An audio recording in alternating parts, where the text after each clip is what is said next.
Hello there, and you're most welcome to Ghana's #1 personality show, Star Charts. You know, it is said that your actions create a legacy that inspires others to dream more, learn more, do more, or become more. Then you are an excellent leader. How true this is. Well, our guest tonight has the blue blood of remarkable leadership and is with each action working assiduously to promote and also provide the best leadership for her people. She was born on the first day of June 1978 in Accra, but hails from Jalukope in the Volta region of Ghana. She attended Northridge Lyceum and Achimota School and then moved on to the great Wesley Girls High School in Cape Coast. We'll talk about it some more today, I know. Also, she decided to be one that is there to save lives and thus chose to become a medical doctor. She earned her medical degree from the Royal College of Surgeons in Ireland, worked as a medical doctor in general practice early in her career, and decided to participate in various foundations and initiatives. She's a champion of women's rights and, of course, the rights of children and improving sanitation right here in Ghana. After years of practice, she also pursued other academic areas of interest, including defense management and conflict resolutions, as well as crisis management from the Ghana Armed Forces Command and Staff College. So tonight is just going to be interesting. But let's talk about some politics as well. On the 11th day of September 2015, Dr. Agyeman-Rawlings, Zanetor, filed her nomination papers to contest the Klote parliamentary primaries as a member of parliament, and then unseated the incumbent MP, Ni Ama Ashite. That was a daunting one. We'll get into some details of that. She won on the 10th of November 2015 primaries for her constituency and went on to win the seat in the 2016 general elections held on 7 December 2016, a position she occupies till date. Well, our guest is none other than Dr. Zanetor Agyeman-Rawlings on the award-winning personality show Star Charts, which is live on Starr FM here in Accra, Ultimate FM in Kumasi, Empire FM in Sekondi Takrady, and also around the world on Facebook, on starfm.com.gh, and also YouTube. Welcome, Doc. How are you? Thank you. Very good. Pleasure to see you. And you're 46 now? Yes, you don't look an inch of it. You just turned, so we are in your birth month. That's right. How does it feel to be 46, though? Feels great. Feels great. We'll talk about your regiment and what you've done to keep this body, nice and sweet and physically strong. We'll get into it. But Star Chart is probably brought to you by MTN.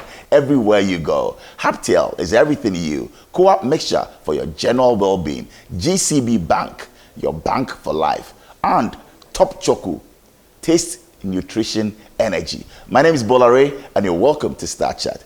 So, Doc, let's delve into it again. Being in politics, is it a departure from medicine? Are you now saying that you are no more practicing, or do you even practice? No, I don't practice actively at the moment, but I do put my background to use by making sure that every day, at least twice a year in various sectors of my constituency, we do health outreach programs. And normally it's with a group of medical professionals. For the last couple of years, it's been with the Ghana Medical Association, Ghana Medical Women Association. Okay. And what we do is we put a team together of medical practitioners, and then we have pharmacists as well. And then we have the medications. We do, whether it's the eye check. So we have ophthalmologists on board. We bring glasses along. We have the dental. We do women's checks as well, cervical screening and breast screening. So you're doing the whole 360. You're not just limited to, your field of practice. No. Okay. No. Because sometimes my constituency appears to be an urban one, but we have some peculiar challenges which make it quite important for us to have a whole team of medics when we do these medical out screening programs with the purpose of ensuring that those who may not be able to afford medical care don't get lost in the community. And then we bring the medications as well. So after a prescription is given, you're not asked to go and buy it. You actually get the medications for free. Are you providing these for free? Yes. Wow, impressive. Yes. Do you miss the consulting room? Do you miss the hospital or clinics? Do you? Sometimes I do. Sometimes I do. And so I use my medical eyes to just do spot diagnoses on people and, you know, occasionally just give a bit of guidance and say, have you checked your thyroid? Have you done this on that? But in general, I think politics has a way of invading every aspect of your life, and I think it has effectively done that. Ever rendered that service in Parliament where maybe you saw that a colleague wasn't too well and you have to diagnose or maybe go in there and say, look, I prescribed this for you? Do you do that? Not prescribing, but I did. It's happened a few times, and the colleagues actually came back and said, actually, you were right. Nobody had actually mentioned this, but thanks for pointing it out. Wow. You know, culturally, it's almost taboo to mention to someone when something is wrong and you can see. But medically, I just feel duty bound. If I can see that something doesn't look right, I just, you know, I say, I'm sorry, but this is what I've seen. Can you go and speak to your doctor and ask this, that, and whatever else? And you've done that a couple of times. Yes. Interesting. You know, you've been two-term MP for your constituency, Clotte Corley. Yes. How would you describe leading and also representing their interests? I know you love your politics, you love your constituents. Just yesterday, I saw you with the government chair commissioning, and you could see the enthusiasm, the zeal with which you do your job. You're going for a third term. God you love it. It's as if the constituency is yours. Is it that easy? I wouldn't say it's mine. I mean, I'm here to serve, but it's a real honor being able to interact with genuine people who are just looking for proper representation and who want the basics, you know, water running in their taps, which we're not getting much of in the constituency, you know, clean drains, you know, which we're having an issue with as well. I mean, I went around one of the electoral areas yesterday, and the amount of filth in the drains is actually, it's quite disturbing because, you know, we're in the rainy season now. But back to your question, yes, it's an interesting challenge. You know, because of course you can't please everyone, but it does not mean you must give up when you can't deliver on everything. You know, because there are some things that are obviously outside of my mandate as a member of parliament. So that's when the lobbying skills or the ability to harass someone until they yield and help, you know, in terms of, you know, questions on the floor, statements, petitions, you know, literally any means that I can use to get attention brought to issues in my constituency, I use. I mean, I'll tell you about the Arts Center a bit later on with regards to how far you've gone with that. Okay, we'll deal with that, and also drainage and the Odor River and all of that. All those issues will come in later. But is this what you envisaged? I mean, knowing that, yes, they have needs, they have issues. You want to go out there and make a difference. Or it's beyond your expectation. What got you in there? Well, it was actually the June 3rd incident that actually got me. That informed you to just really now fully immerse yourself? Well, it was a very interesting situation because this was not my original intention. I actually followed through with the June 3rd disaster because at the time I was partnering with TV3 and we were giving out relief items to, you know, the victims of that whole disaster. And I remember there was one point where, you know, we were doing the donations, and at some point I just thought we need to go a bit deeper. You know, so in one of the communities, specifically Odona, at the time I did not realize that I was actually going to end up becoming the member of parliament that would, you know, include that area. And as we stood on the truck, I think I was with the then Ghana's most beautiful winner, and as we were giving things out, I looked around and I thought, my goodness, there's so much, there was so much debris and so much dirt in the area, and it just seemed a bit strange to be giving relief items without seeing to the environment, because the sanitation issue, all I could see was a disease outbreak, you know, while you're giving out relief items. And so I actually got off the truck and did a bit of a tour of the area with some of the opinion leaders, and I said, look, why is the place still so filthy? You know, and the complaint was that they weren't getting the support. Like when they did cleanups, they weren't getting the support to have the waste material cleared away and so on. And so it created this almost like a feeling of why bother? You know, which if you look from a distance, you assume people are not willing to try. But it's only when you get to know people better, when you understand by asking with an open mind, that you actually find out some of the reasons why people aren't doing more. than you think they should. And so that resulted in this huge cleanup, and well, I mean, the rest is history. But that was not, it wasn't with the intention to actually run as a member of parliament that I started doing this. It was just a recognition of the need for us to have a clean environment, because there's a link. In fact, it's completely interwoven, this link between the environment and your health.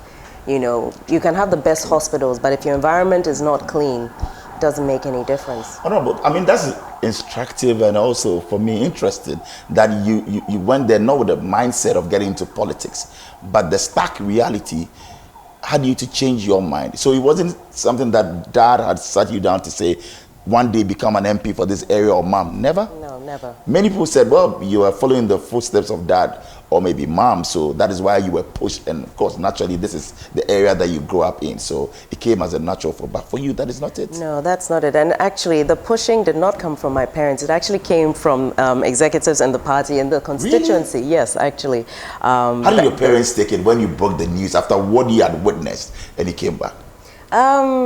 It was, you know, mixed reactions, because, you know, the discussion had never happened prior to that, you know, because like I said, this was actually never the, well, it wasn't my plan. God probably had a plan and was laughing at me when I was doing my thing, you know, but yeah, it was my parents at the point, a full-grown woman, professional. I had my 3 children at the time. Correct. So it was a case of, well, you know, just understand the implications of what you're getting into, and just maintain your integrity, you know.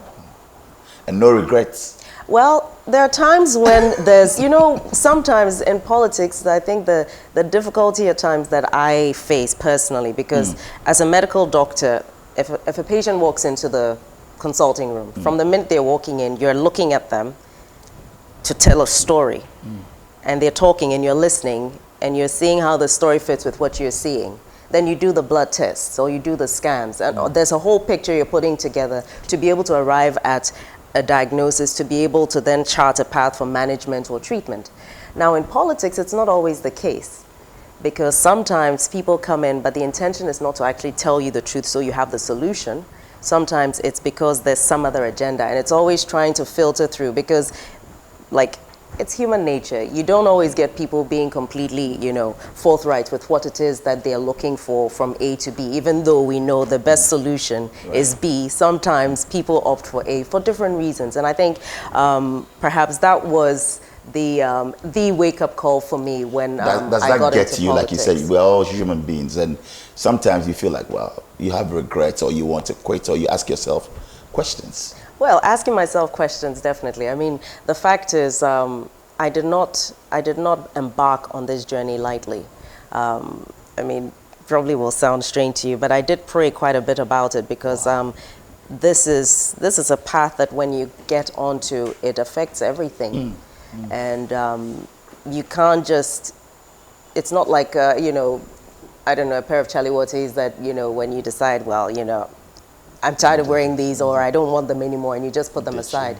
This is a commitment, and it's a huge responsibility that you take on to represent, to serve, and obviously it's not going to be a walk in the park, you know. But yes, there are times when you think, you know, if you're on the same team with a group of people, there's a natural tendency to have an expectation that everyone should be on the same page, but that can't happen.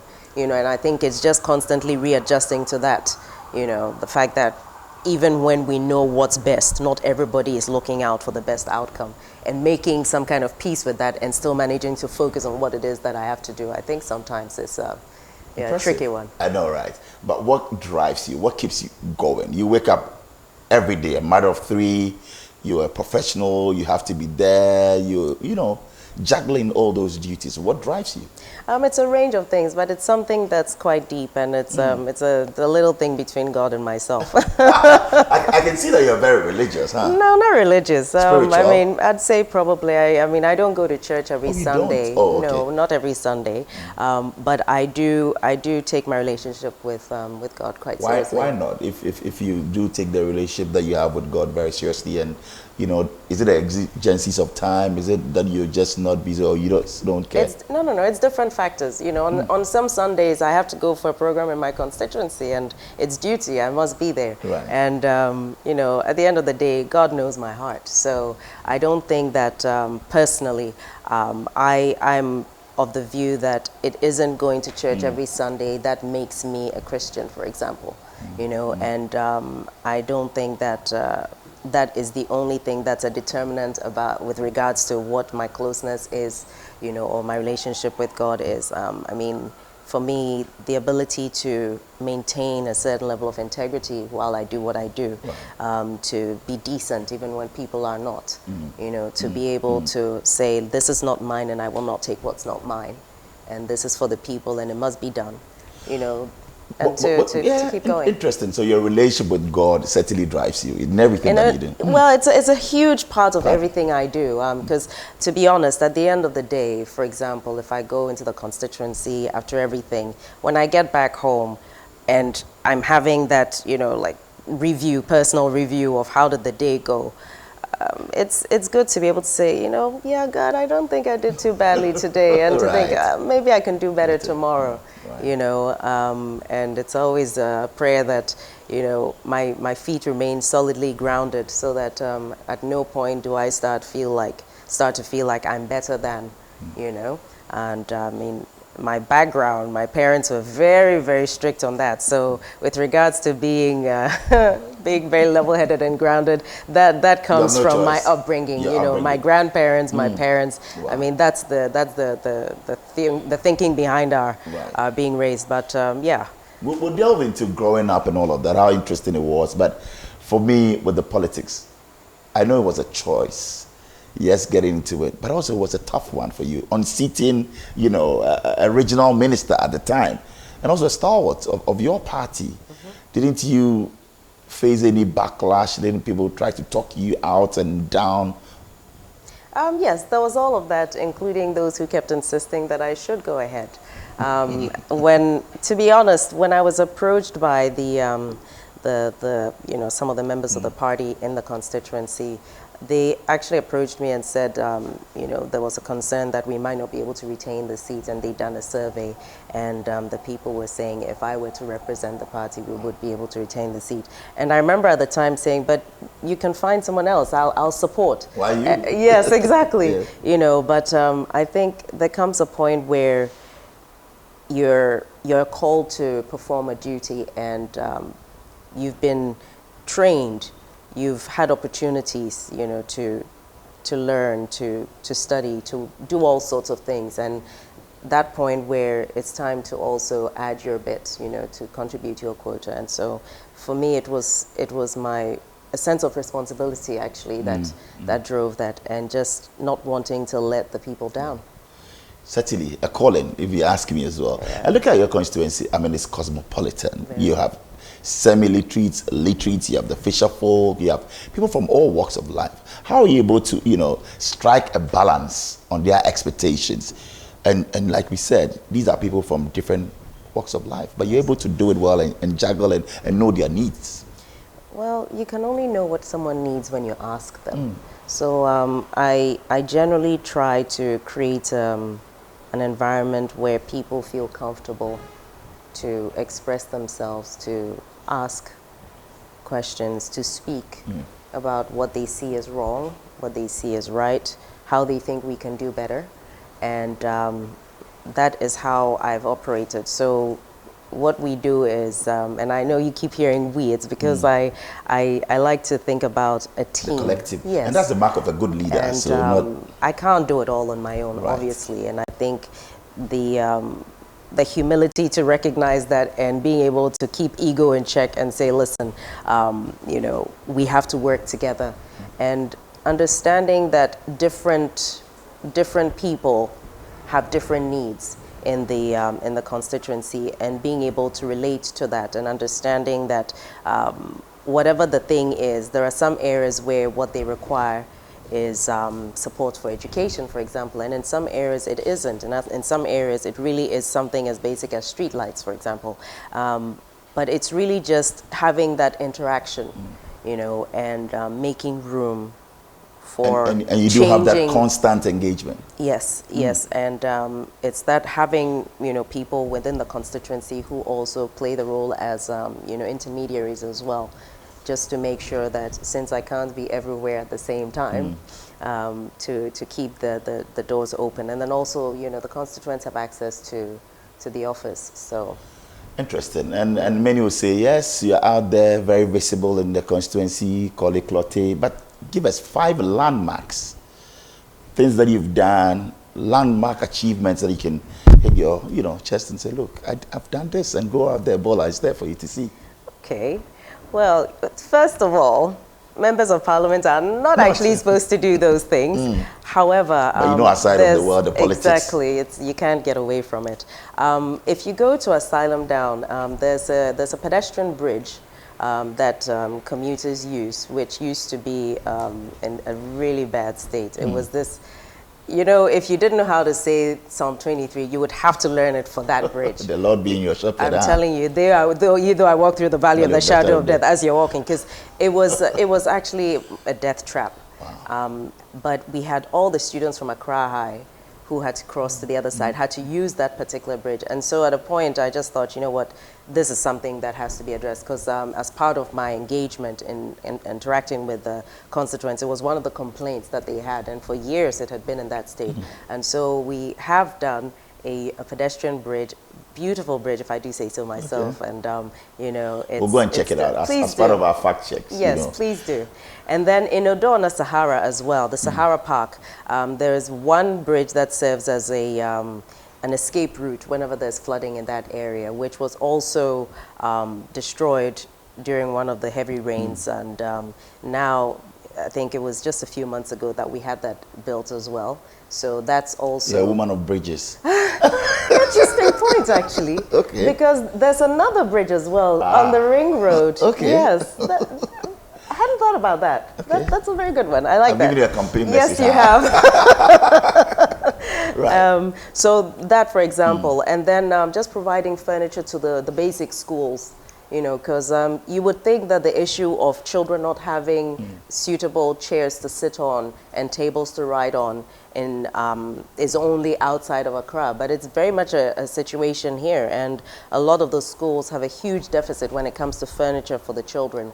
And so if you go to most of the basic schools, you'll see furniture that I've actually provided the schools with. Earlier you mentioned, I know you've given us 3 bridges, yes, and then you mentioned the school, yes, maybe in light of education. What about health? I was thinking that was going to be the pillar of it. Anything that you've done in terms of maybe health? Well, that's why I keep talking about the health screening, because it's not something that is concrete, physical that you can say it's still there, but it's actually something that impacts so many lives.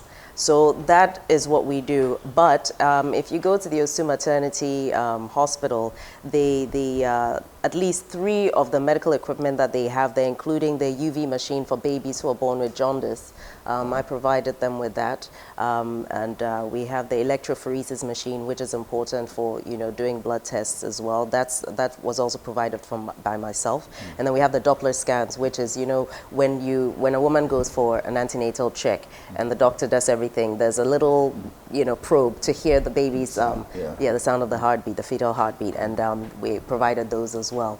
And then beds, we provided some beds to the Tema Station Clinic, which a lot of the headquarters in Tema Station avail, make use of that place as well, providing them with sanitation materials and so on. I mean, those are perishables, the sanitation materials like like Dettol and all of that. So you won't go and find those ones there, but they'll tell you about those. But clearly, so you want a strong, healthy, strong, and productive, constituents. Yes. So clearly you are doing your screenings, you're out there also, and that's impact. That's true. I mean, if you go to the Odona market right now, the outer part where the women are selling, the area there is quite muddy, and so I had to, this is the second time I'm having to do this, about 4 or 5 truckloads of gravel to actually even out the place, so that when they're there and it rains, they're not having to move around in the mud, and the food that's ultimately ending up on your plate is kept in more sanitary conditions, and also for the movement of the vehicles that come in and out of the area.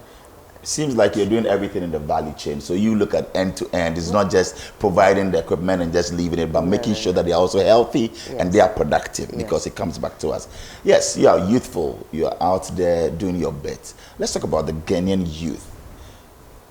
Generally, are they hardworking? Be sincere with us. What are your thoughts?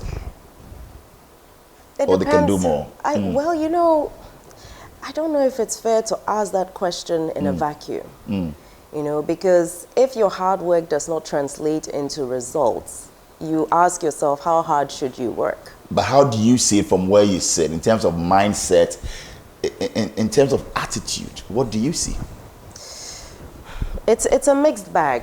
It's a mixed bag. You know, you have a lot of young people who are really ready and willing to work, but the opportunities and the space is not being made for them.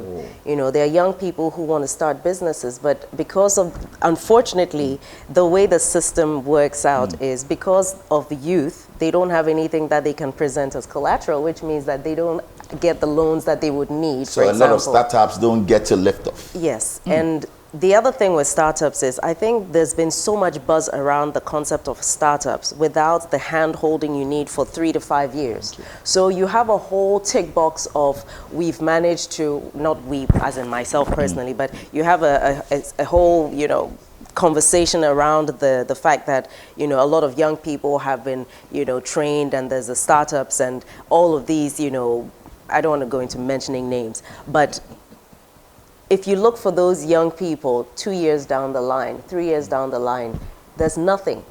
Because what are we doing wrong or getting wrong? That is why they don't just get to also scale. Well, you see, it's a whole range of things, okay? First of all, if you're expecting young people to be more productive in terms of whether it's entrepreneurship or something, and the cost of production of anything is so high, it means that starting off with, you're already running at a loss. And for young people who are trying to start off making ends meet, it makes it very difficult for them because you have to survive on top of having a business that works.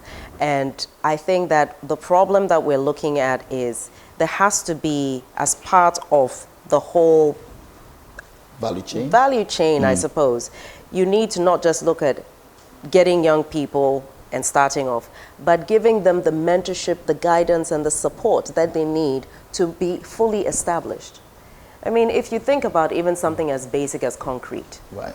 When you've put all the mortar there and you've spread it out, it needs time to set before you put something on top of it.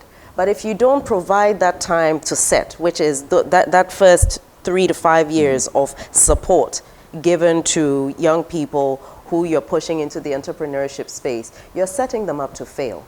And when you set them up to fail when they're trying to do it the right way, then you start pushing people into the get-rich-quick scheme type of way, which is not right. But when hard work is not being rewarded, when merit is not recognized, you start creating a change in mindset with regards to what works. Okay. You know, and I think that from that point of view, I think that should I say the grown-ups have failed? Yes. The youth? You Yes, think so? I believe so. And you see, what's happening now is the youth are being punished for the mistakes of the generation that came before them, which is unfair. I saw some Jonah, you know, tweeting about that and also posted that, look, his generation, and like you're saying, the older generation, they failed the younger ones. You believe in that as well? I do believe so, because you see, we should not, I'm 46. Right. I should not at my age be able to say it was much better when I was 20-something. You know, in my mind, I'm too young to be able to say that. That's right. You know, it's like when you get into your 70s and you think, oh, it was better in our days, because all the older people say that. But when you're at this point in your life, to be able to look back and say, it wasn't like this, you know, and you ask yourself, so how are we creating an enabling environment for the younger people to achieve their dreams?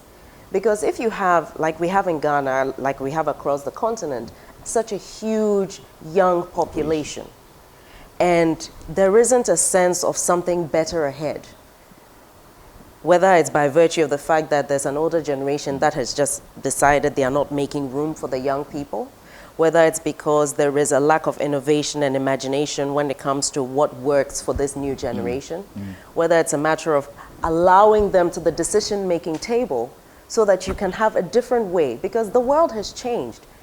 What we're going through now, we did not experience that as children.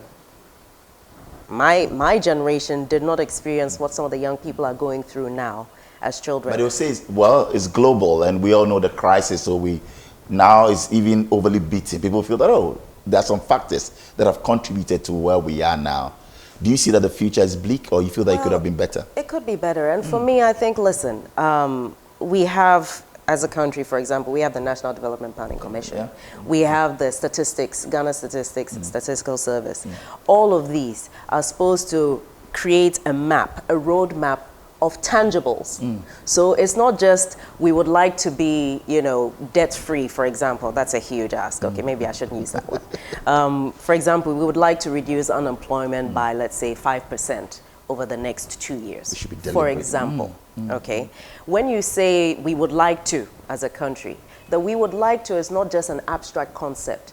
It should have tangible steps that say, and this is how we're going to do it based on what we know about our population. In Accra, this is the number of people we have. X number of people have access to mobile phones. When you have the answers, which by the way, all of that is available because as part of the census, all of that was done. So when you're planning the size of a drain, for example, that size of a drain must have factored into it what has been the huge increase in population. And by virtue of that, this drain, is it going to be enough if you move it forward 5 years' time? If you're planning a road and you know your population 10 years ago was X and today the population based on your recent census is Y, how do you project into the future and make room for expansion of that road? But Honorable, isn't that where you say that our leaders have also failed us? And leaders, not just political leaders, but also managers of the economy, yes, professionals and all of that. Because we have the data, like you mentioned. Why are we still where we are? What are we getting wrong? I think there has to be more accountability. And also there should be a phrase that I've come to love, consequence management. When someone is given a job to do, if the person is meant to build a road and that road is meant to be fine for the next 10 years, and in a year's time there are potholes, that person should be made to account. And when you're building a road, you should have pavements, because guess what? Pedestrians need to have a safe space that they can walk on. But that's where you lawmakers come in. You have to raise the issues. You have to bring it to the fore for people to be held accountable. We are not seeing much of that. Well, that's yes, there's a Public Accounts Committee and all of that, but really. Exactly. So that's exactly what I was just going to say. Well, here's the thing. Once the Public Accounts Committee has done its bit, the executive has to. But if the executive is not doing what has to be done, you're back to square one. So we know all the things that should have been done. We know all the reasons why we're still having flooding. We know why there's an issue with a road that wasn't built and all of that. So it's the willpower, it's execution. Political will. Political will. Are you happy with the state of the Ghanaian economy today? I don't think anyone is. I don't think anyone is. I certainly am not. But I don't think anyone can actually hold their head up in all truth and say that we're fine, because we're far from fine. We are far from fine. No, we're not in a good space. We're not in a good space. When you default on loan repayments, you know you're not doing well.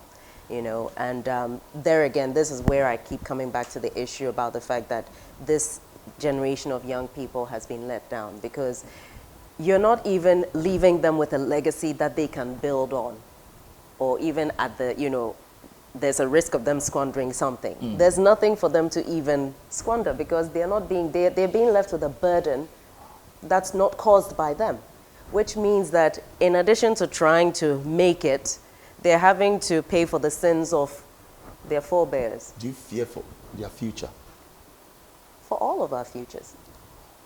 For all of our futures. If we are not going to stop this playing around in terms of the politics and understand that there is a direct relationship between what we do or we don't do in the political space and how it impacts people's lives.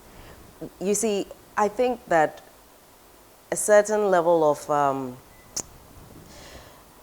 there's almost a kind of a buffer that people are creating around themselves when it comes to politics. And it's like, oh, well, you know, this is just political talk. Well, you know what? We should start being responsible for what we say politically. And this regardless of which party. No. You're not saying whether MPP or NDC, it's the politics. We should all just start being responsible in terms of our utterances politically, because it has a direct impact on what happens to the people's daily lives. You know, you're saying you're not happy with the economy as it is today. Will the NDC, I mean, granted, if given the chance, would you do anything different? I believe we will. I mean, really? Yes. So it's not about if world happenings and then, like, you know, I just read yesterday the president saying that we're coming out of the woods. Things are getting better now. So look, they said they are going to bring back the economy. So it's just a matter of time. So maybe things happened. Would the NDC done anything different? Well, see, that's the thing. We weren't put in that situation, but we've had previous incidents where we've managed things differently. And to be very honest, I don't think I'd be sitting here as a representative of the NDC wanting to run for another term if I did not believe that my party had something better to offer this country.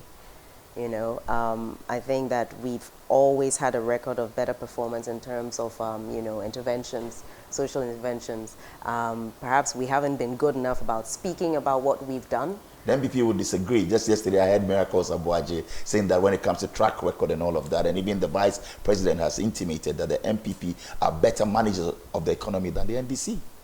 And it's COVID and Ukraine that have put us in this mess. What makes you better than the MPP? Two things of the NDC that you put on the spot and say, look, hand to chest, we are better than the MPP. Well, here's what I'll tell you. For one thing, the NHIS that people keep attributing to the NPP was actually the brainchild of the NDC. It was actually piloted during the PNDC. So I think that, like I said, that's why I think that perhaps as the NDC, we're not marketing ourselves well enough and speaking about what we've achieved well enough. I believe that it was through PNDC into the NDC and that we actually saw the expansion of the electricity in this country. Yeah, the rural electrification project. Yes, yeah. And those are things that have added to the standard of living of people, because you see, you can keep throwing money at random things, but it's when there's a concerted effort towards doing something that, you know, if I can provide electricity to this community,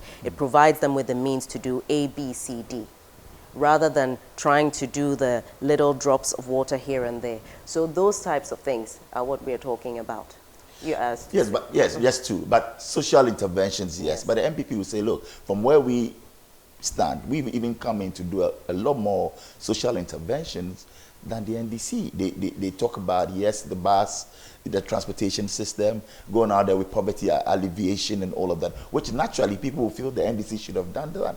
Well, you know, the other thing as well is a lot of the projects that the NPP has commissioned were actually started under the NDC. And a lot of contracts that we've seen coming to fruition under the NPP were actually originally signed under the NDC. Free SHS is not your idea or baby. You know, the plan was to do something progressive. We still have a lot of schools that were built under the NDC that are not being put to use. And unfortunately, as a result of not having the necessary infrastructure in place, you're now having to do a shift system for students. We've seen what's going on.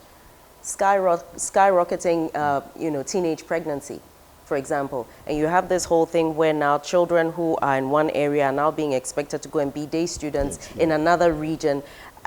And parents are still paying a lot. I know how much I'm having to contribute towards the so-called free SHS.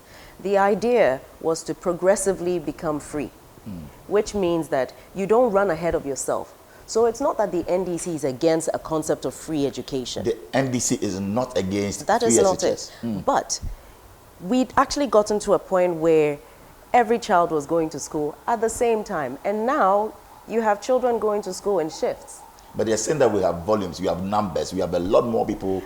But if you say that you want to increase the number of people who go from Accra to Kasoa every day, shouldn't you think about, for example, expanding the road? Which, by the way, that road over there, that was a project that was started under NDC, you know, since you're asking about that, for example. And so if you're going to do something, you must lay the structures in place in order to make sure that what you're going to implement will succeed and you don't create another problem because you're solving one. But Honorable, isn't it one Ghana? So you have the schools that were started by the NDC. What stops the NDC from pushing to say, look, one country, one Ghana, so these schools shouldn't be abandoned? Oh, but that's been a narrative. Exactly. We've all been talking about it. I mean, the Manchataki school, next to that was a Millennium school that had been abandoned after the NDC left power. And it was only when this was now happening on the Manchataki where the Mormon Church in collaboration with the Gamanche were doing this, and then pressure being put for the Millennium School to be completed, is when we finally saw the completion. And it was moving a little bit slowly, and I had to actually add my voice to that. Point being, this is one country. Taxpayers' money is being used for things. We should not be seeing this situation where because one party has left office and another party has come in, projects are left to rot. Because that is actually, a cost to the state. Are you happy that they've taken up the Saglame housing project, started under the NDC, now the Minister for Works and Housing has moved in, there's some considerable work being done, tender is out and all of that. Are you happy? At least there's some level of, continuation and consistency. For me, the issue of housing, yes, I'm happy about that because it's been left as a white elephant for too long. But for me, I think what's important is as we look at the issue of providing housing, we should not lose sight of the fact that the key phrase there, low cost. Affordable housing. Affordable housing. Because if you're going to build lots of apartments and houses and they are outside of the bracket within which people who need housing the most can pay, you're back to square one. So there has to be real emphasis on the housing being made affordable and systems put in place that allow people to, whether it's some kind of a modified mortgage system that we can have here to suit people's incomes. Because if you look at how much people are paying as rent, and per rent control, you're not actually meant to pay advance. But people have no choice because if you don't do it, someone else is going to do it. You won't have a place to stay. So you have all of these things that should be happening properly to protect citizens. And yet there's always this dancing around issues. So a tenant who needs to have a house is now being, harassed because the person can't pay 2 years and somebody else is offering to pay 2 years. That's unfair. And there are systems in place that are supposed to protect the tenant. Are we seeing that? So it's all about enforcement and all that. We'll be going for a short break now. Our break is due, but just before the break, what one word best describes the handlers of this economy from you? Reckless. We'll be right back after this break. Right. A big thank you to MTN. We all have those days that we're low on data, energy, cash, even airtime. And MTN has some great news for us. So MTN is giving you the MTN Extra Time. It's an airtime and data advanced service that allows you to make calls or browse internet even when you have insufficient balance. All you have to do is dial *506#. Well, simple, *506#. And then you go through the prompts, select any amount of airtime that you want or data, and then you're through. It's more than simple. It's MTN Extra Time. MTN everywhere you go. And are you tired of the same old rhetoric? You know what? The political rhetoric. Well, Nana Kwame Bediako says that he has something great for you. It's time for change that truly represents the voice of the youth, women, and children. So make welcome to Nana Kwame Bediako. Freedom, the presidential candidate who is not just promising change, but actively working to make it happen. Nana Bediako is not your typical politician. He's a visionary leader with a passion for making our country better through innovative industrial revolution. So visit www.nkb.com.gh or dial *887 *2024#, *887 *2024# to donate. Yes, go out there and support the Save Ghana Fund campaign by Nana Kwame Bediako. And DevTraco has some exciting news for everyone. They are introducing DevTraco Woodlands. Escape the hustle and bustle and find your sanctuary at DevTraco Woodlands. It's a master plan gated community in Dowenya, just a minute's drive from Central University. 592-acre landscape is giving you service plots, homes, in self-sustaining community with well-planned roads, utilities, top-of-the-line security systems, fire and police station. Call DEFTRACO on 020-873-32202. Yes, 0208-732302. Visit DEFTRACO Woodlands. That's DEFTRACO Group for more information. And some exciting news from Haptel. It's about car insurance stickers. So sometimes buying your car insurance sticker isn't the problem. It is when you forget to renew it and then you get into trouble with the police or an accident. Instant car insurance is now on Haptel. And call them today and get your Starr insurance. That's instant car insurance anytime, anywhere. You know, there's nothing more pleasing than Top Choco. That's Top Choco chocolate spread on your bread. Well, it has the power to awaken your taste buds and also make you happy instantly. So go for Top Choco 3-in-1 instant chocolate drink, and it's suitable for preparing both cold chocolate milkshake or if you want your delicious cup of hot chocolate, just add hot water and it's Top Choco for you. Top Choco is chocolatey. And from MTN, well, Thursdays are now extra special on MTN. Your Thursdays just got more exciting because from now on, you get a chance to get 25% discount on your first data bundle purchase of the day. So when you bundle on MTN app or use *138#, it's simple. You have a lovely Thursday on MTN. *138# and make the best of your 25% first data bundle discount with MTN every Thursday. Welcome back to Star Chats. My name is Bola Ray and our guest is the Honorable MP for Korle Klottey. Or is it Klottey Korle? We always, you know, people get to... Well, the municipal is Korle Klottey, but for now the constituency is Klottey Korle. I don't know why they just don't change it, so we're not doing this tongue twisting. Right, I know. Klottey Korle constituency. So it's Dr. Zanetor Agyeman-Rawlings. Welcome, Honorable. Let's talk about, you know, your constituency a bit. Would you be offended if I correct you? Yes, to Zanetor. Zanetor. Zanetor. Yes. So there's an emphasis on yes, Zanetor. The darkness must stop. Aha, I was going to ask you for the meaning. The darkness must stop. And who best to stop it? You? Oh. I think that's a we. That is deep. The darkness must stop. Yeah. Zanetor. Yes. Wow. Yeah. Wow. Lovely name, by the way. So let's stay in your constituency. Odona, you've mentioned. Yes, Asylum Down. It's a huge constituency, by the way. Yes. Wow. It stretches all the way from the castle all the way to... Osu Castle, you mean? Yes, Osu Castle. All the way to the Cocoa Marketing Board, the CMB. CMB. So the Graphic Road. Okay. Yes. So you know when you're going to, let's see, if you're going to Cape Coast. Right.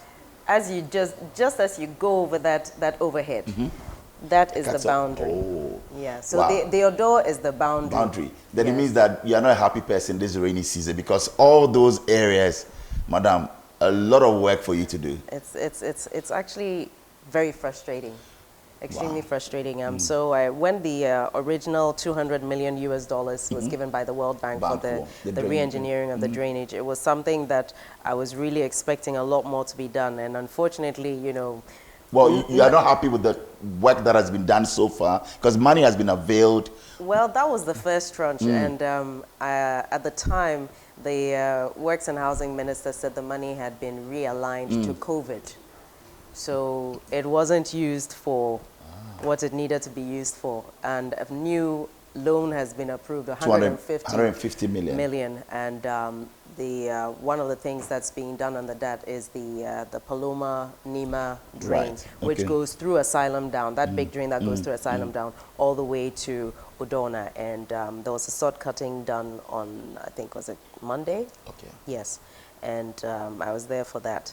And I'm really praying two things, that the money will be used judiciously for that project, but I'm also really hoping that the size of the drain, which they're saying is going to be 100 meters by 3 meters deep and 1 kilometer, is actually going to not just be for now, but will look a bit into the future in terms of volumes. But I mean, apparently it's been done. Shouldn't you be concerned to see maybe the drawings, the designs, not really to make an input, but at least you also get to know what we're getting into? Well, actually, it was the first time I'd heard of the dimensions when I asked on the day of the sod cutting. So I had actually made it a point to find out a little bit more about the details of it. I think this is sometimes the issue when you have this thing with the executive and the legislative Vision. arm. But yes, I will like to find out a little bit more. And since we do have the Freedom of Information Act, Yeah, that you can helps a actually lot. evoke But that. I think as a member of Parliament, I think I do, on behalf of my constituents, need to know a little bit more about it, which I'm going to find out. Right. And I hope that resolves the issue, because official town, Adabraka official town, Odona, Asylum Down, and indeed some parts of Osu suffer from flooding every time it rains. And it's, you know, beyond a certain point, yes, it's great to show your sympathy towards those who have suffered. But I think what is even better than that is to resolve the problem so that they're not having to go through that, their livelihoods, their homes destroyed. And like we said, it's perennial. So every year it comes up, and certainly you will not be a happy person getting to know that, wow, it's May, June, July, and I've got to deal with this. I've seen you go out there sometimes at dawn, early mornings, late nights, and it results in a whole lot of things. Yes, flooding, but also sometimes fire outbreaks, and clearly you must be worried. And that brings me to the Arts Center. I've seen some demolition being done. Yes, the whole Marine Drive. That's also under your constituency. Yes, what is the plan with that? The plan seems to be changing. I mean, I've had meetings with you know, the team that's been working on that a few times, and each time we've met, there's been a whole different plan. So I'm not too sure. Are they being relocated with regards to those at the Arts Center? Because we heard some time back that they'll be moved to Kalkudi at Nima, or maybe stay there. What is the talk? Well, the accommodation that was being provided for the some of the artisans at the Kalkudi was supposed to house about 600 and something people, but the number of people in Art Center are over 2,000. Wow. So how's that going to work? Well, that was exactly my point. So in one meeting, I raised the issue and I objected to the fact that, you know, they actually use that as a place. Because if you really look at the location of the Art Center, it's located where it should be.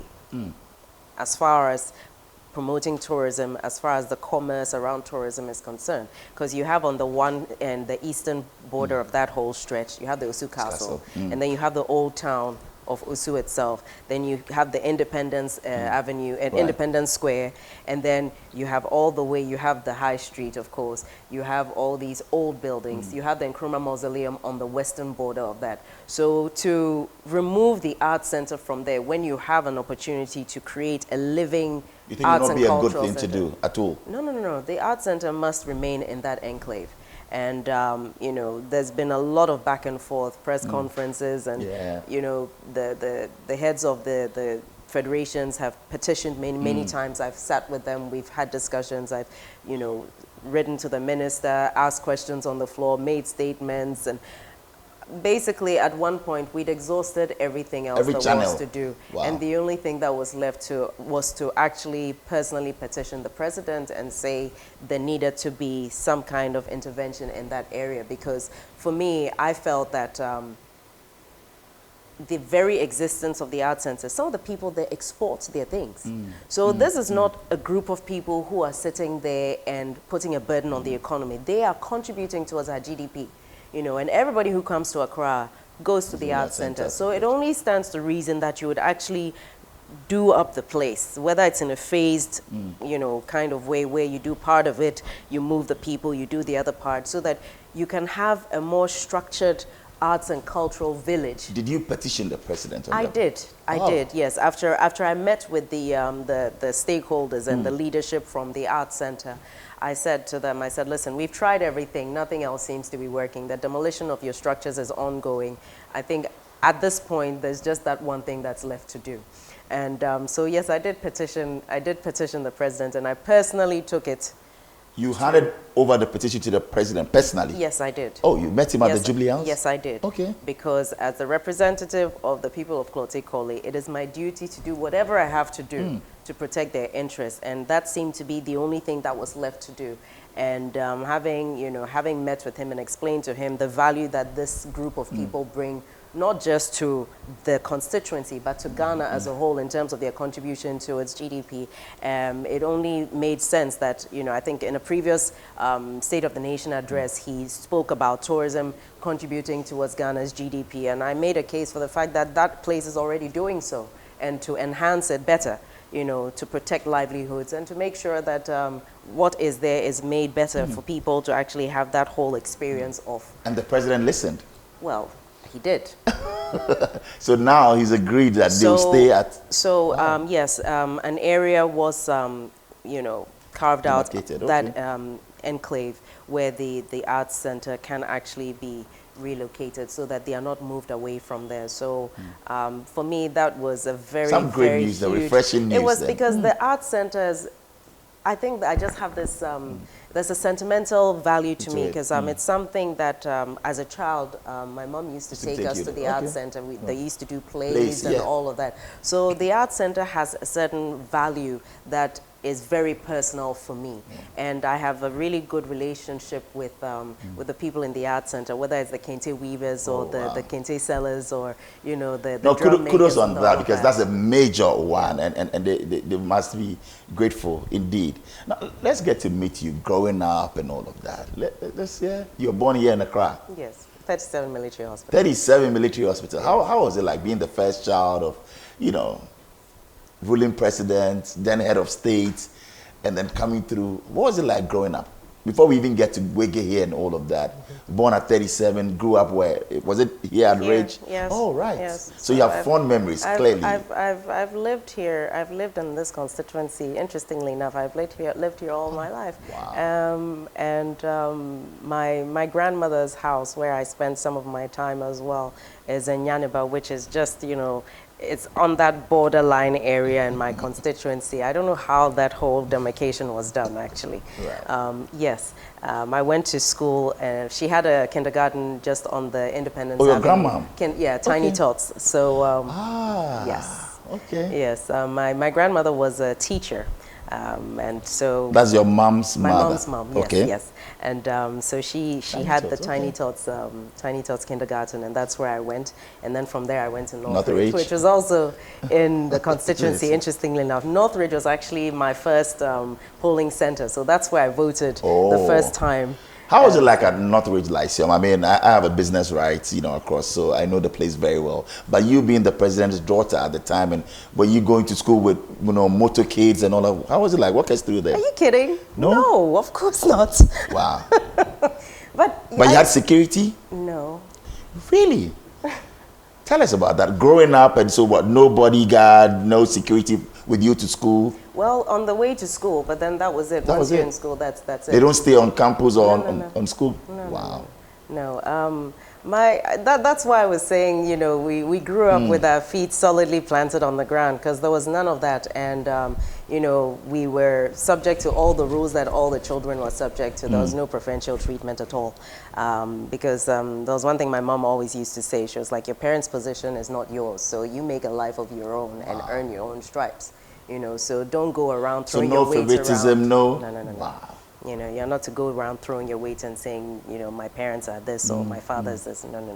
You have to just, stay grounded. Yeah, stay grounded, and no exceptions. If there's work to be done and all the pupils are doing it, I'd have to do the same. So there was nothing like that. So I didn't grow up with that kind of air around me. No. And my mom was so strict. So I thought rather it would have been your dad. It was mom that was just with you and Yes. Wow. Yes. She was for want of a better word, strictest. Oh yes. Oh, she was, not your dad. My mom was a very strict person. Okay. Yeah. And when I see her now with my children and her other grandchildren, I think, it's not the same woman. Wow. But apparently, grandchildren are the reward you get for not killing your children. So But yeah. Did you take after your mom or dad? It depends on the day. I love that. It depends on the day. Yeah. Wow. No, but more of think who? It's hard to say. You'd have to ask someone who's observing you, yeah. because sometimes your perception of self may not exactly align with how you're perceived. Right.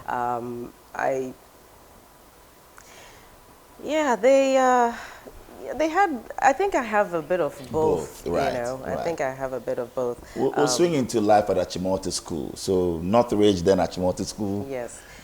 Yes, it was interesting because when I was in Northridge, I remember at the time, it was as I was getting, so the highest class in Northridge at the time was class 7. Right. You know? And I remember thinking I couldn't wait till, you know, I got to class 7 because then you'd be a senior in the school. And then by the time we got to class 5, then the system changed. So there was only class 6, and now you had to go to JSS. Okay. I thought, oh. That ship sailed. You were getting ready to write the common entrance. Well, I was getting ready to enjoy being in class 7, you know, being like the highest class in the school. That's and, you know, like finally right. we are the seniors for a change. And then the new system came in, and then so I went to Achimota JSS. Okay. And but that was really interesting. I really enjoyed that. Were you in boarding house or something? No. I was a day student. Right. I was a day student, but it was. Any fond memories of Achimota School? So this was Achimota Primary, not preparatory school. No, primary. Primary school. Yes. Okay. And it was very interesting for me because I think my favorite thing was agric and technical drawing, and and graphic arts. Yes. Yeah, because under vocational skills, we were doing graphics, so those were my favorites. Right.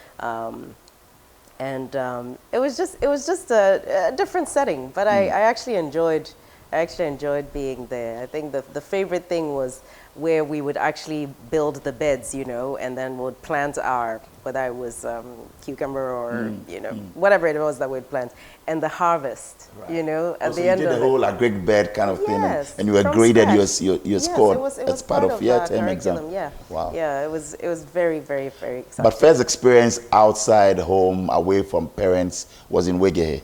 Yes. How were you received? Now, yes, this is the first daughter, if you want.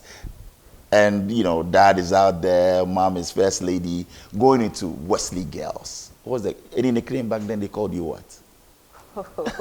Do you really expect me to tell you a nickname? I was we'll given, get it. Somebody will text it to us. But definitely you had a nickname back at Wege. Not that I recall. Really? No problem. We'll put it out there. Social media will come back to us with that. But life at Wege was like... It was, it was a huge change, you know, because like it was the first time away from home. Right. And, but there's, thank God, you know, I just settled in. Which house were you in? Block L. I was in Ward Brew House. Ward Brew, okay. Yes. Right. Yes, Ward Brew House. Yes, and I was on the first floor the first time. And we were in this huge dormitory. But, you know, it was really interesting. Yeah, Gehe is, it was almost like going to some kind of a military academy or something. You were in the cadet, obviously. Well, that came later. Oh, right. That came later. We didn't have a cadet when I got there. Yeah, so that was something that we So you were instrumental in getting Gehe a cadet score or something? Something like that. Congrats. Wow, how did that happen? Dad pushed you to say, well, make sure it happens, huh? Oh, no. Actually, he had nothing to do with it. There was just so much enthusiasm because, like, every time we would go, you know, and do like either into sports or, you know, 6th March and all of that. And there was an interest in that, you know, the other schools had the cadet corps, the boys' schools and everything. And we thought, well, why can't we? So we started. It was during your year? Yes, but there was 1 year ahead of me at the time. So I wasn't But you in were my in final school? I was in school, yes. Okay. Yes, very, very interesting time. And yeah, so we started. What was your position? Was it RSM, whatever? Did you rise to become? Because you had the military training and going out there. Oh, well, not really. I know I'm bringing back some fun memories because the way you are giggling and smiling and all of that. How was it like? Those were some interesting times because it gave us an opportunity to actually go and meet other schools that had cadet corps, you know, in their schools as well. And I think one of my favorite memories was the Wings Parade that we attended in Takoradi. Okay. So by then we had our uniforms and everything. And there were 2 other schools that attended that Wings Parade, St. Anthony's and in Science Secondary School. And that was when the pilots at the time were being given their wings. All right. And it was the funniest setting because my dad was head of state at the time, so he was the reviewing officer, and I was the commander of my cadet contingent. Wow. So it was this really funny thing, but I guess I expected, he did something which I wasn't surprised by because he always did that when there was any event in public. Like he would not come to us, like, you know, like if it was any event or whatever, okay. He would do what he was doing and we would be where we were. So when we had this Wings parade and I went and, oh, actually, hold on. I was the commander of the whole. Wow. Oh, yeah, that's right. Because I had to go and speak to, you know, the reviewing officer and say, you know, who was on parade and all of that. And, okay. So you are like commanding the whole. Yes. Okay. For the schools, that is. So you had to report to your dad. And yeah, it was quite funny actually, because you know, we had to be all very serious and everything. You had your sword and all that. It was a lot of fun. Right. You remember the lines back then? Actually, do you know what? That was in 1995 or something. Long time ago. Long time. Yeah, and I remember, you know, after the whole thing was over, he was heading back to Accra, and my colleagues thought that we were going to have a whole, you know, long conversation, my father and I, and it was just a very quick, you know, hello, yeah, very short thing, and then he was gone. Under a minute? Yes, and my friends thought it was the funniest thing. They just thought it was so funny that my dad and I didn't actually have like a real, you know, downtime moment and have a chat. And they just thought it was so hilarious. I was like, well, you know, I'm used to it anyway, so fair enough, you know, because we were in work mode. That's right. You know, I was going to say that. You know, he was the reviewing officer, you were the commander for the whole parade. But obviously, you were very close. You and your dad. There's even, you know, I don't know whether it's a rumor or it's a true story, but people said you at one time flew with him in a jet, and then you went under the Adomi Bridge. Oh, no. I wasn't part of that whole thing. Yeah. Oh, but you also heard it. I've heard that. You know, he did do it. He did do it. Yes, but I was not with him. Did you ask him why that experience? Did he ever tell you how was it like? For him to do that? It took quite a bit of planning. Wow.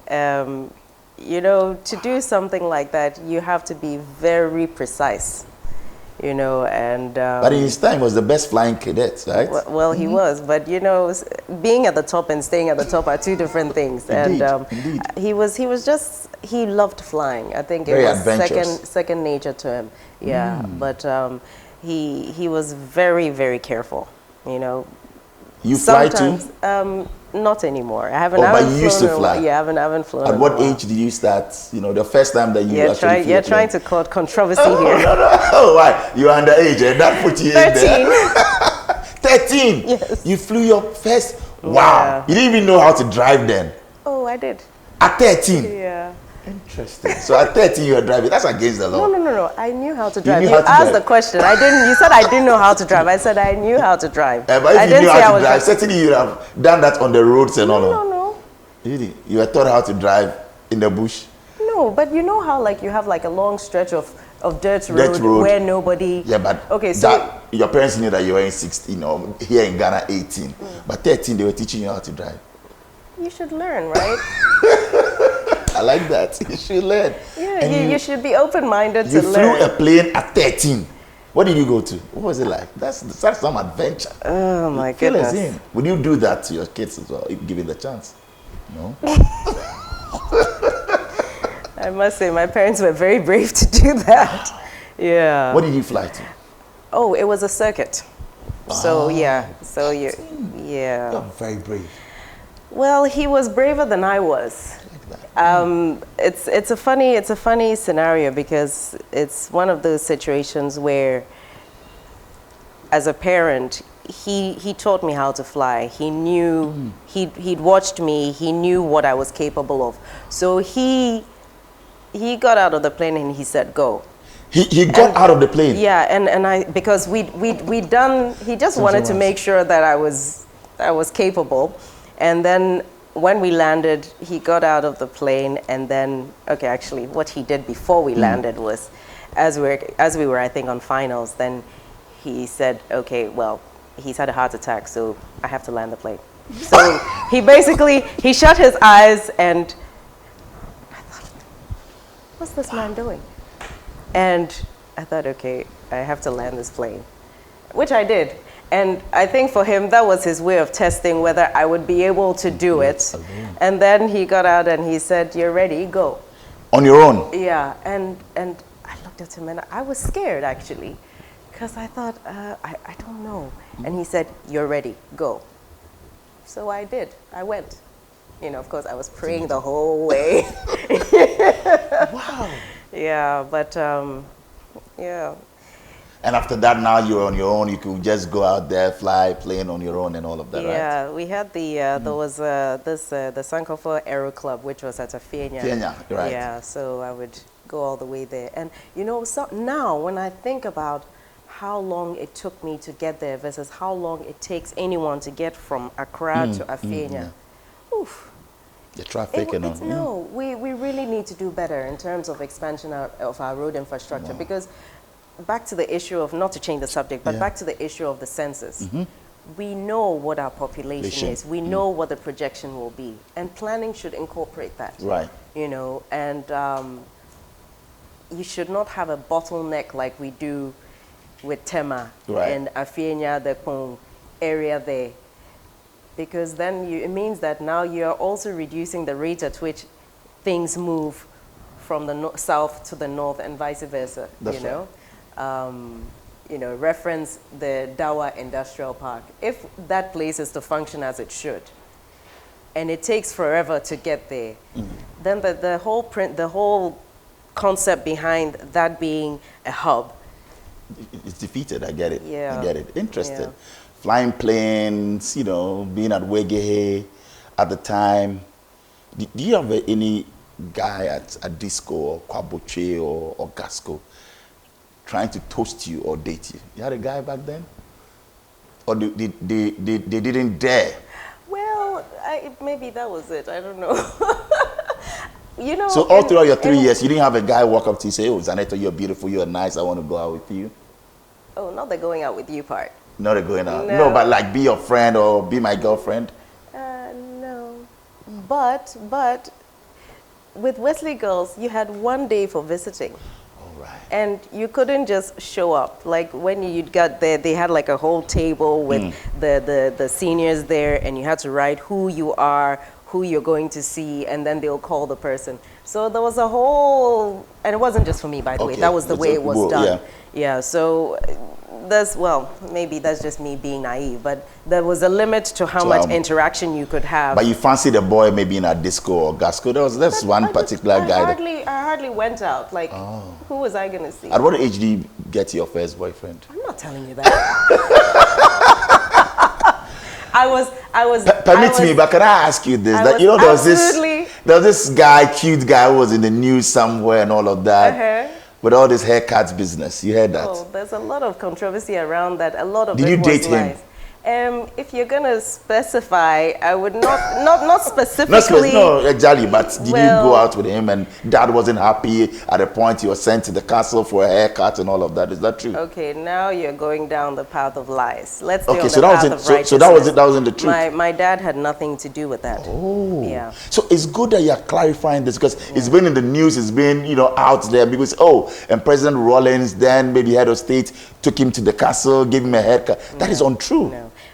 The story that I had heard regarding how that all happened was there was some land issue, and there was some military person involved. But so it wasn't that he was even dating you. That wasn't it. Oh, at the time we were not even friends. Friends. Yes, this was long after I'd gone my way and he had gone his way. So it was a bit strange actually, but politics again, I think it was just a perfect story, for the time. How did you take that news, knowing that, look, people were peddling falsehood? And that's one thing that now, even on social media, it gets me worried because with what we read and our children will come and see it, and you know that this is palpable lie. Yes, I think for me that bothered me a lot because for me, and No, you're going to force me to give details. No, please. No, just go. I feel it's your interview, so we grant you that. At the time, I felt quite unfairly treated because the fact is, the story wasn't true. And no room was being made for the true version of the story to be told because nobody really wanted to hear it at the time. And I mean, I was young at the time, you know, doing my little crochet thing on the side, and this was it was a bit devastating actually for me. Wow. It was because psychologically you got to you. Yeah, because you know this was something that, you know, when something is true, there's a different way you manage it. But when it's not true and it's blown out of proportion and you're caught in the middle of something that you are the scapegoat, but it's not really about you, you know? And that's kind of how that unfolded. But yeah, I think for me, that's one of the things that has me very particular about how I go about my politics, you know? And it's one of those experiences that really informed my behavior as a public figure, because I feel that in the path to where it is you want to get to, you can be decent. You can choose to disagree with people. You can choose to not be on the same page, but to go down the path of lies and denigrating people, that's something I'm totally against. And we should salute you for that, because you are measured. Many will think that you come across as you lording over them, but you are measured. You want to hear people out. You are very compassionate, and that is a true mark of a leader. And I must say, and it tells you being a leader, you being a mother. Let's talk about motherhood. I mean, you have 3 amazing children, right? How did you know that? Oh, we read.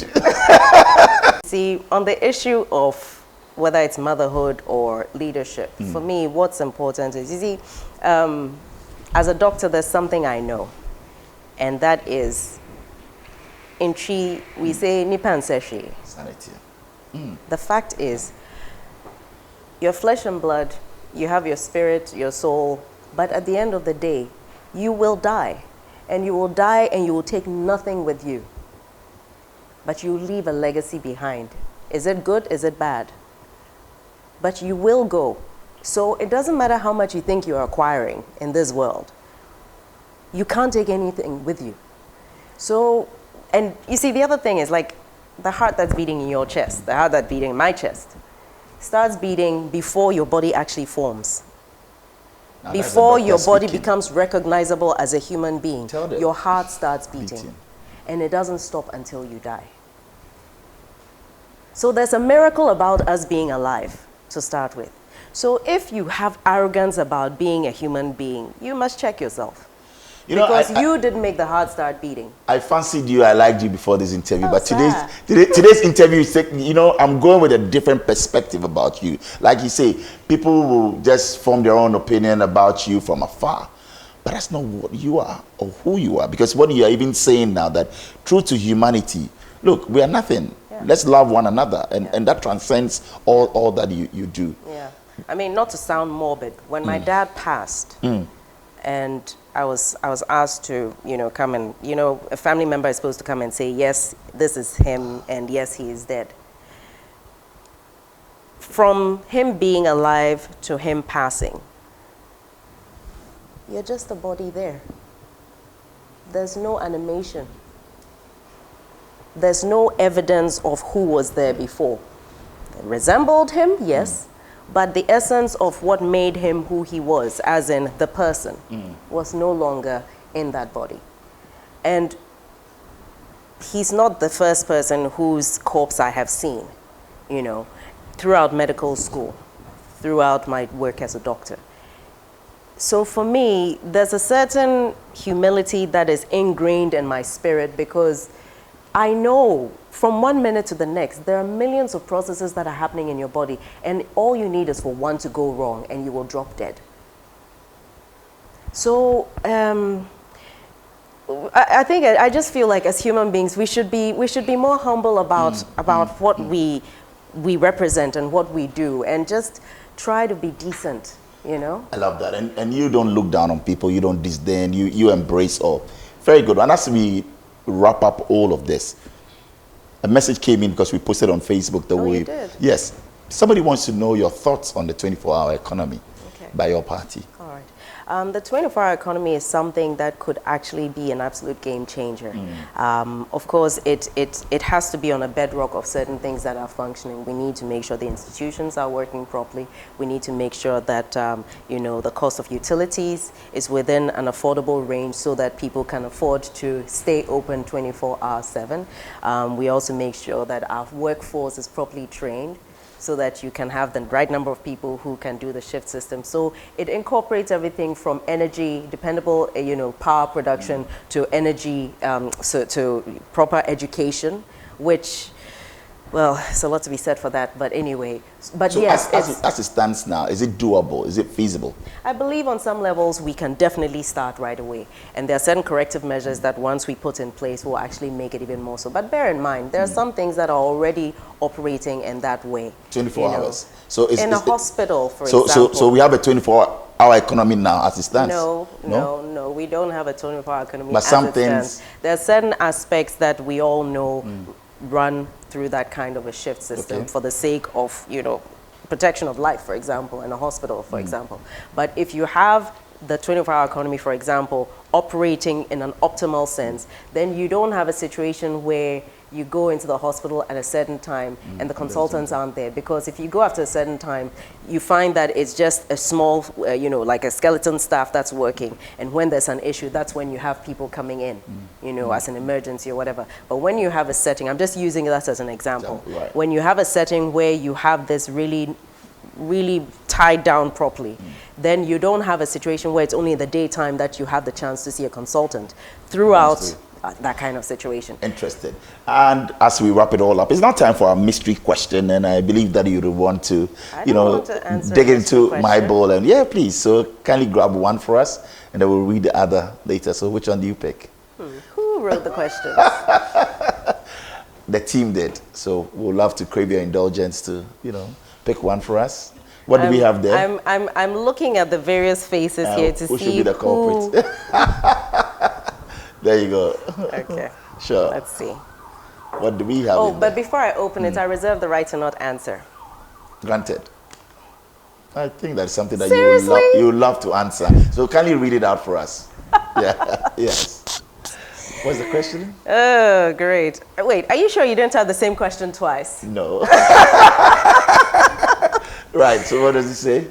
If you're called upon in the future to lead the NDC as flag bearer or running mate, will you accept it or not? Correct. Will you? It's a call to duty. I would accept. It's a call to duty.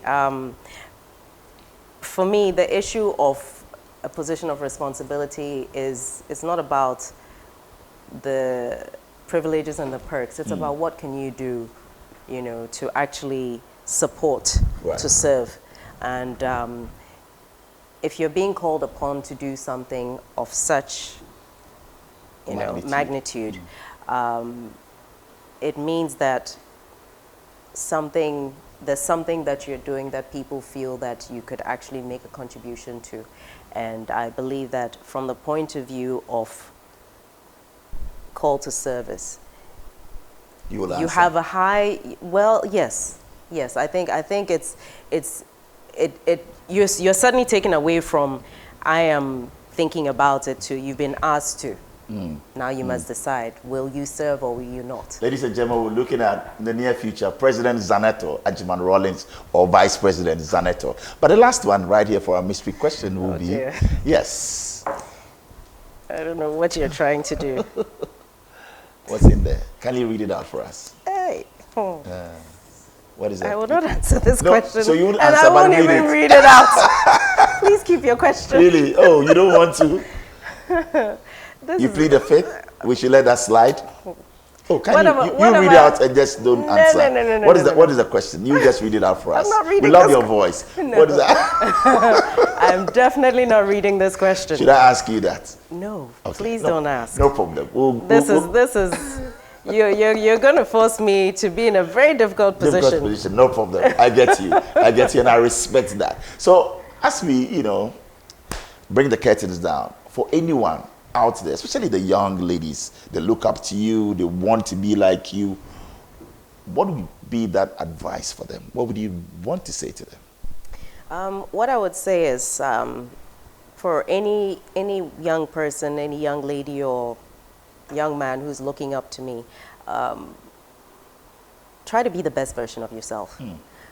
It's all well and good to look at the attributes that someone has that you see as a role model, but it's very important that you look to be the best version of yourself, because God has a plan for you, and that plan for you rests on you being you, not you being someone else. And so for me, it's important that even when we're mentoring people, we should guide them to be themselves and thrive as who they are, because that is how you actually, I don't want to sound preachy, but that's how you actually glorify God with your being, by being the best version of yourself, because you've been put together differently. You are unique. So be you. Be you, and that's how we're ending this great show. Right here, it's been a pleasure hosting you on the show. What's your favorite sport, by the way? You look very, strong, physical. What sport do you play or love to watch? I like to play squash. Squash? Yes. You still play? I do sometimes. Actively? Okay. I do, but I think the thing I do find time for is just working out in the gym. Wow. Yeah. Wow. Wow. We wish you the very best, and come December 7th, what would you want to say to your constituents? Well, it's been 7.5 years of serving my constituents, and it's been an honor and indeed a privilege. And I would like to express my appreciation for the support that I've had so far, and also to urge you to vote for me again, to represent you. And I believe that this time around, I'm not going to be a member of parliament in opposition, and I can deliver even more than I've been doing already. So you believe that 2024 NDC is coming back? I believe so, yes. I believe so. Well, there you have it. MP, thank you very much. And she's our MP as well, because we are in your constituency. That's so true. thank you. Oh, you have to pay us a visit. Then during the Homo, we're going to be doing weightlifting a competition. So we're ready please to join us, because and help you. We're trying to promote other sports. Everybody is all about football. Football. So you are promoting weightlifting. Yes. Wow. Yes. All right. We'll bring in Francis Aban, to champion that. So thank you. So vote for me, Zanetor Agyeman-Rawlings, as your member of parliament, and vote for my flag bearer, John Mahama. Right. So thank you. It's been another great edition of your #1 personality show, Star Chat. My name is Bola Ray. A big thank you to the team. See you next week.